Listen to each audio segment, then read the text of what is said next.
I'm going to focus on these herbs that I brought today. These are mostly used in Southeast Asia, Vietnamese and Chinese edibles that are used to warm and cool and to aid your digestion. And the native plants and these fragrant herbs and fragrant vegetables you're going to see have been traditionally used and cultivated and gathered since forever. Here's generally what you would see in a Vietnamese restaurant or a home style. Though they do have some warming foods, such as some fried food, I don't usually recommend eating cooked in high temperature. But if you do, be sure you're adding a lot of raw foods in there. We have abundance of a variety of different herbs in there, and lettuce, and spearmint, and even some pickled vegetables.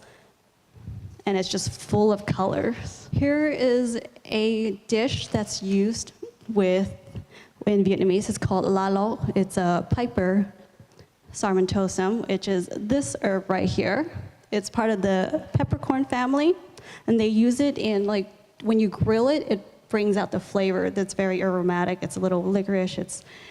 It's very, very flavorful, and the Malaysians actually, besides using it in food and cooking, they would make a decoction, which is like a very strong herbal tea with these leaves, and that really helps with coughs and digestion and even fractured bones. It just speeds up your healing. And this plant you would see growing wild in the forest under canopies, so they would grow really well in more like a shaded area, part sun, part shade, moist soil, really rich organic matter from all the mulch, if you think about the forest, and just really rich, well-drained soil and moist. And then, so you can see this photo here was taken from a restaurant in the US, in Vietnam, and this one is from the US. Though they use different herbs, but they do all have, they meet all the fundamental, the elements, the different colors, the different the flavors in there, and then they do have a lot of greens and of just a variety of herbs in there. And all you gotta do is put a little bit of everything all together. And this is a Vietnamese coriander. It is not a coriander, but that's just what we call it, and it is this one here. It has a bit of a bitter, peppery taste, and they're usually added to salads or any kind of, dry meat and spring rolls and a lot of different wraps. And this one grows better in the shade as well, and it likes really rich organic matter and soil that's more really, really wet soil. This one here, you can see there's a little bit of fried dough there, but then they're also pairing it with a lot of herbs and lettuce, and the perilla, which is part of the mint family, is right here.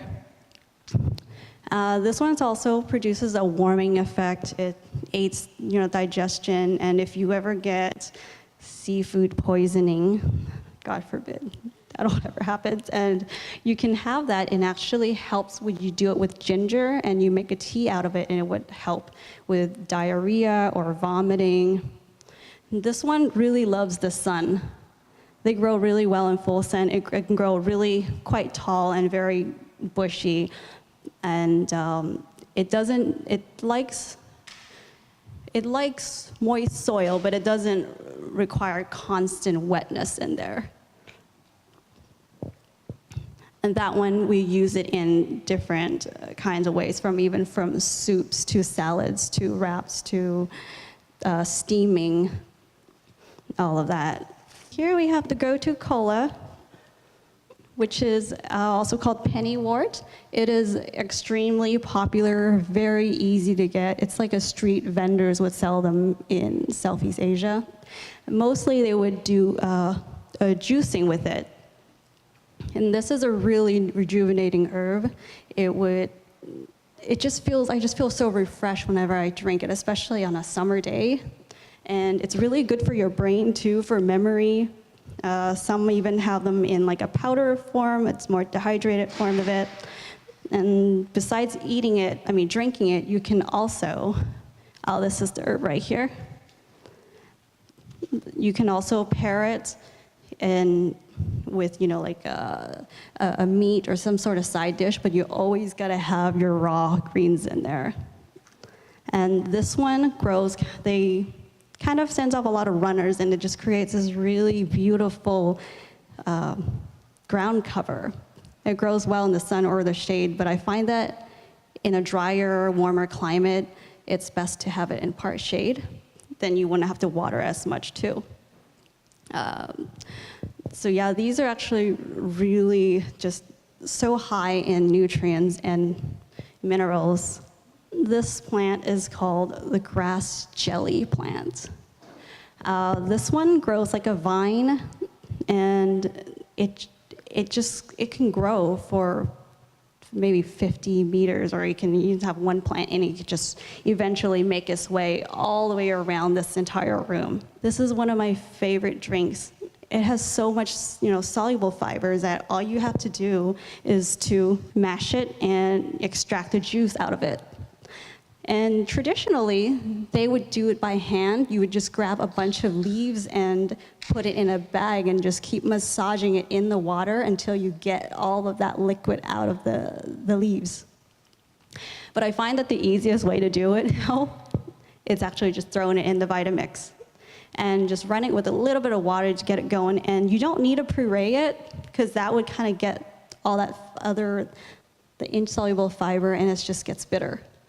So you would just kind of give it like a mash like that, and then I would put it in like a linen bag and massage it out. And when you squeeze it out very quickly, in like maybe 10 minutes, I would start seeing it bind with water. And the thing you would get is it's just like gelatin. It is just so refreshing. It's so cooling, and it's really great to pair, like a grass jelly with the go-to cola or Pennywort drink with any kind of warming foods that you eat. This is just, it's just so soothing, even for your digestion, your GI tract. It just goes in, and it's just a really soothing effect, and it's good for, binding to your sugar, your fats, your cholesterol. This is what this plant looks like. It's this photo here. I had a really huge one, and these plants completely filled up the car, so. Yeah, it looks like that. It's very hard and stiff and dry. It doesn't even feel like there's juice in it until you actually massage it, and then it starts, the liquid would start to come out. And this one, it can take full sun or part shade. It's pretty hardy. You can grow it in any kind of soil, really. And it can do, you can have the soil if you forget to water for a couple of days, it's fine. It's just that hardy, whereas other ones prefer moist soil and more rich organic matter. And so I'd like to kind of pair with, like chia seeds and maybe calendula flower petals, or just kind of be creative with it. It's just a whole other, ingredient of whatever you're used to making. You just switch it out and you use something different with it, and you get a whole new dish. So this is something that's more homemade. This is another really popular one in Vietnam, where they use crabs, but instead we make a vegetarian version of it. We got a lot of different vegetables in there and squashes to help really sweeten the soup. So, in traditional Chinese medicine and the fundamental taste in Vietnamese cuisine, it's not always about adding sugar, being sweet. It's about the sweetness and the minerals that you taste in your foods, like your vegetables or the squashes, or even certain pumpkins or some greens. You might find a bit of bitterness in there, but then there's a hint of sweetness at the end. Even like the go-to cola. I think some people say it's bitter, but it's that end note that you taste that little bit of the sweetness. And so you would find all of those. It's like a sweet and sour and salty and spicy with the chilies.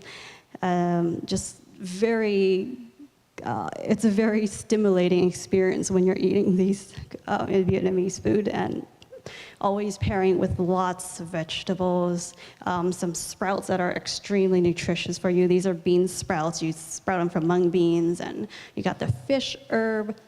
The fish herb, some say it has a bit of a fishy taste to it, but I find it more being very lemony, lemon, zesty, peppery. And that is this one right over here. It grows extremely fast in the warm weather. Makes a really great hanging pot. I think it's quite decorative. The flowers are beautiful. It works really well in moist soil. It does like the soil to stay wet. And all you do is you pluck off these, just very tender shoots, and after you eat it, all you do is if you have the stem left, you just stick it back inside. You just stick it in the pot, and it'll just continue to grow. And a lot of them are very similar this way. Otherwise, you can just soak it in water, and you can just propagate and just have an endless supply of them. Fish mint. And the Vietnamese generally pair this with seafoods because it tastes kind of like fishy. I really just find it being more lemony than fishy, but it's just a really beautiful plant. Excuse me. And all of these plants, you usually, in Northern California especially, you don't really need a greenhouse, but you can just bring it inside the house. You can keep it, by a window. Otherwise, you can always just take cuttings, and they just root so easily. And it's beautiful when you put these in the vase. These decorations never die. They would only keep growing. So when you have a bunch of vegetables in, your hot soups, all you got to do is just throw all those vegetables in there. So here's the fish herbs and the perilla, and bean sprouts and the chilies, and you get all these different textures going on, all these flavors and colors. Fish mint. It is also really good for cough, so your respiratory system. It's very cooling, so it's actually a really great pair with, especially when you have a really spicy dish and a lot of the fried foods that hopefully not eating a lot of. And these are the Genera Procumbens, which is in here. The Genera Procumbens is a fairly easy vegetable to grow. It's really good for, your cholesterol or your blood pressure or your blood sugar, or if you don't have any of those issues, I would just eat them like an entire bowl. Switch it out. Instead of doing lettuce, I would use that. So the texture is similar to spinach. It's a little crunchy, but it's very mild tasting, so you can throw it in anything you want, and it just doesn't, conflict with any other flavors. And that one really just, I find that grows really well when it's warm, and it just pretty much stops growing in the winter. It'll stay alive, but it wouldn't grow anymore until it gets warmer. And that one, it likes water. Doesn't require it to be, super wet, but it does like it to be watered every day, You can grow outside, yeah. You might want to bring it inside in the winter, but I have heard that there's people that grow it with a frost or a snow, and as long as you mulch really heavily, you probably can protect the roots, and they will come back. Yeah, they can come back in the spring. These are perennials, yes. Actually, all of these are perennials. And it's the same way, you just take cuttings with them, and you can root them in water or in really moist soil. And often if you would have like a terrarium, just create more humidity inside, you would get all of these to root a lot faster. Sorry. I forgot to mention about the go-to cola over here, the Pennywort.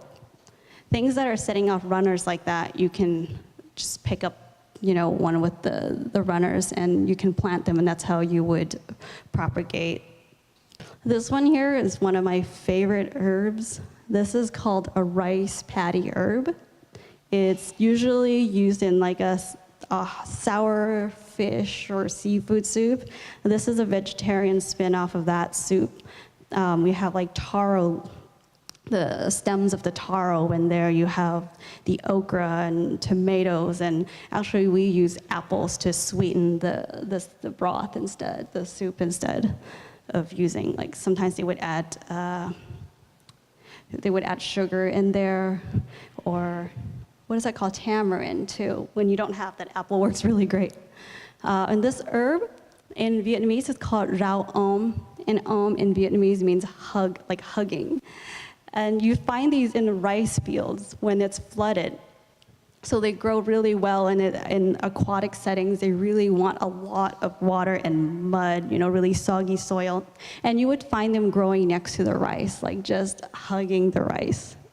The aroma is just so fragrant. It's like perfume almost. It's a little minty, a little lemony, and for some reason it reminds me a lot of pineapples. So it has this nice sweet, citrusy aroma. And this grows extremely fast with like humidity and warmth. So besides growing it in an actually like a fish aquarium, you can also drill holes. I find that when you can pick one of these things up at like not this one, like a shorter tray in like the painting section or something at Lowe's or Home Depot, and you can drill holes on the top, not on the bottom, but on the sides along your pots. That helps with a little bit of like just so the soil and everything can breathe, and it prevents some mold issues if everything's just stagnant up there, in there. And or if you keep in a terrarium setting, or with like even a bag, in a more shaded area though. You don't want something completely enclosed and be baking in the sun. So that if you have it in like say a plastic bag, and you poke some holes all around it, you're just trapping so much humidity in there, you don't have to constantly water it, and the plant is super happy. And that is a very cooling plant too. Normally when you see things that are grown in water with lots of fluid, it's seen as something that has a very cooling effect in our body. It's just, it's cooling, and the warm things are usually more just like the sun. It's hot and dry things that would have a warmer effect. And then to finish off the food journey, this is a Chinese dessert that's made for nourishing your entire, all your organs. It's very nourishing. It's just overall wellness, really. It's good for everything. We got the dried longan, and we use dried longan and jujubes to sweeten food a lot. Like instead of always using sugar, it's probably like a way to cheat, but you can use longan and jujubes, dried fruits, any kind of dried fruits. There is seaweed in there, which is extremely cooling, and you got lots of minerals, in the seaweed. These are our lotus seeds, which are extremely cooling as well.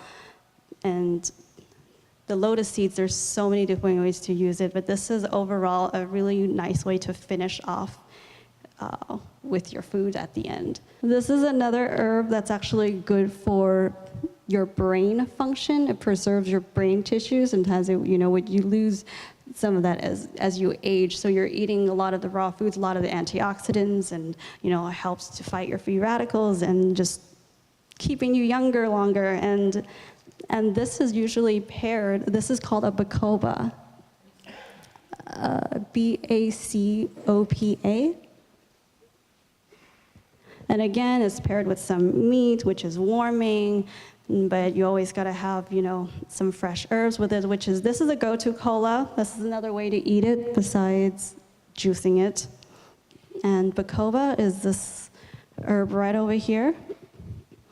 And it has a more bitter taste. It's not really used as like a fragrant herb or anything, but it's very nutritious. This is similar to a lot of other, I forget the name of, but it's like, it grows really well in an aquatic setting. Some people have a different variety growing in a fish tank, but this would do really well in there also. And so I find that it's best when you grow all these herbs if you have a saucer underneath, like this one here, it doesn't really matter if it's over water. So I have I don't even there's no need to put holes in the bottom of these pots, some of these. And this one does well in part shade and part sun. Or actually, if you remember to keep it the soil to be really wet, it can take full sun as well, just depending where you're at. But, in the native, where they're native to, it's really hot, but it's also really humid. You would find them in like riverbeds, even by the beach. So this is a really super nutritious, cooling, fast-growing herb. So most of these plants, they all grow well in containers, but they also do well in, in the ground in the garden. Or if you have a really low spot that's really wet all the time, it's best to might as well be growing, something that you can eat instead of just grass. Or, it's also really, it's just beautiful to look at. You put it under the trees, or it just creates a really nice landscape. It's so zen. And this one here, I think I forgot to mention that the Piper sarmentosum, when you make cuttings out of them, they kind of grow like berries. They would send off runners, and they would continue to grow that way. So if you find one that roots, you can separate it from the mother plant, and you'll have a whole new plant.